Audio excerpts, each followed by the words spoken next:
कोण गुंड आहे याची चौकशी करा अशा प्रकारचं जे एक्सपोज आहे ते केलेलं आहे. कसं बघता याच्यावरतून एक गंभीर आरोप देखील करण्यात आलेला आहे. संजय राऊत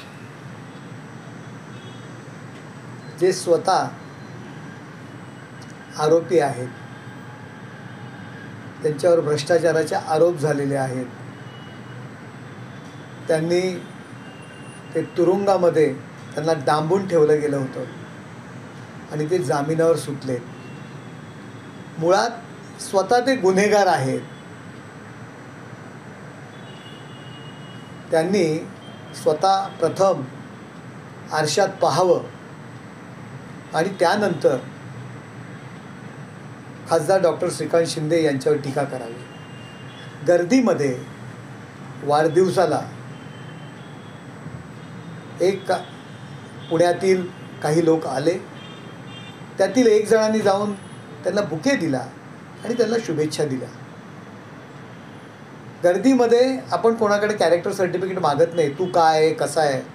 आपण सगळ्यांना ओळखतही नाही. कदाचित संजय राऊत या क्षेत्रातले असतील किंवा या क्षेत्रातली मंडळी त्यांच्याबरोबर असतील म्हणून ते प्रत्येकाला ओळखत असतील.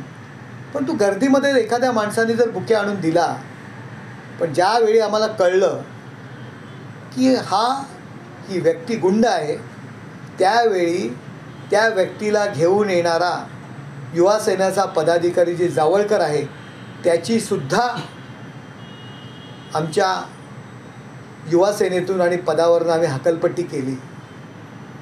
या संजय राऊतांना काय अधिकार आहे हो? स्वतः आरोपी, स्वतः गुन्हेगार, रोज उद्धव ठाकरेंच्या बाजूला उभे राहून इंटरव्ह्यू देत असतात. स्वतः पण आरोपी आहात ना. स्वतः पण भ्रष्टाचाराच्या गुन्ह्यामध्ये आतमध्ये गेलेले आहात.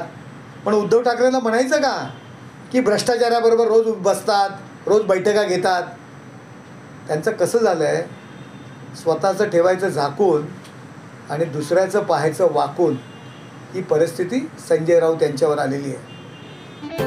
रोजच्या घडामोडी पाहण्यासाठी राजकीय दर्शन न्यूज चॅनल सबस्क्राईब करा आणि बेल आयकॉन दाबायला मुळीच